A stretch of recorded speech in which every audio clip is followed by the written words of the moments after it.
Hello everyone, it's Shane Kanto, your Wasteland Reviewer, and I'm here to review A Babysitter's Guide to Monster Hunting.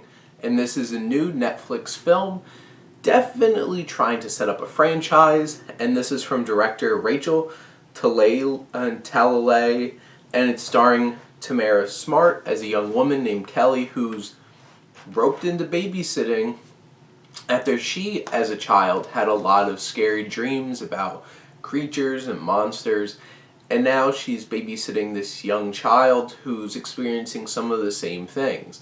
And then all of a sudden, strange creatures show up, and so does Una Lawrence's character Liz, who's a member of this society of babysitters who guide young children to learn how to monster hunt, and they protect their wards. And while all this is going on, the young boy is kidnapped by this creepy boogeyman type monster played by Draco Malfoy, of all people, Tom Felton. And honestly, I got halfway through this movie thinking like, who is this guy? And I look up, I'm like, oh my god, I would never have guessed that. And looking at this film, it falls into so many particular tropes of first films in like a young adult or kids franchise where it does a lot of setup, a lot of exposition. So there's a lot of that going on, trying to set up a lot of stuff. It's trying to do a lot of things.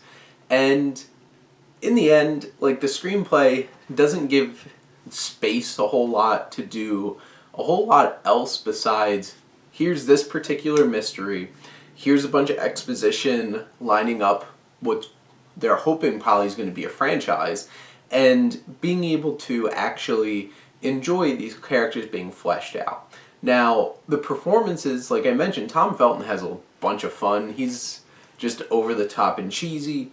Una Lawrence is a talented young actress who's popped up in a lot of things, so you could tell she feels pretty comfortable doing a lot of the heavy lifting that she has to do in this film, except like there's definitely some certain points where it feels like she's acting.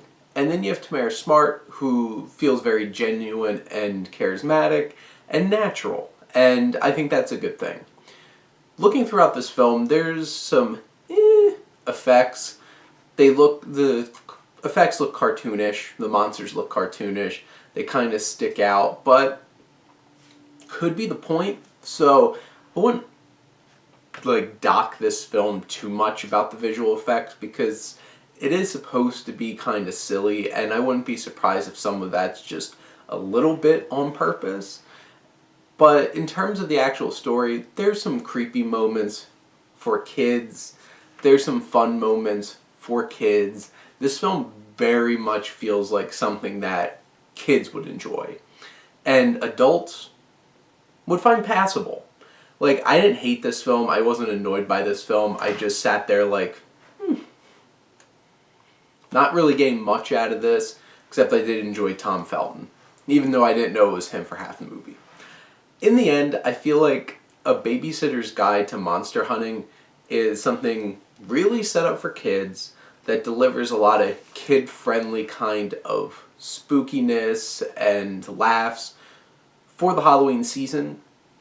And I feel like with this interesting setup, which it's an interesting concept, it's a little derivative, but I think that they could have a lot of fun with this if they make other films and do different stories with it.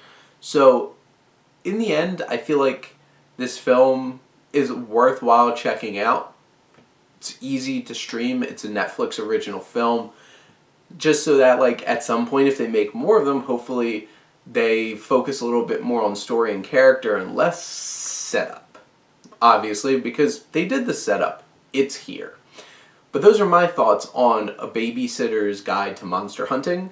Let me know what you think. Let's talk some movies. But thank you as always for tuning in and supporting your Wasteland Reviewer.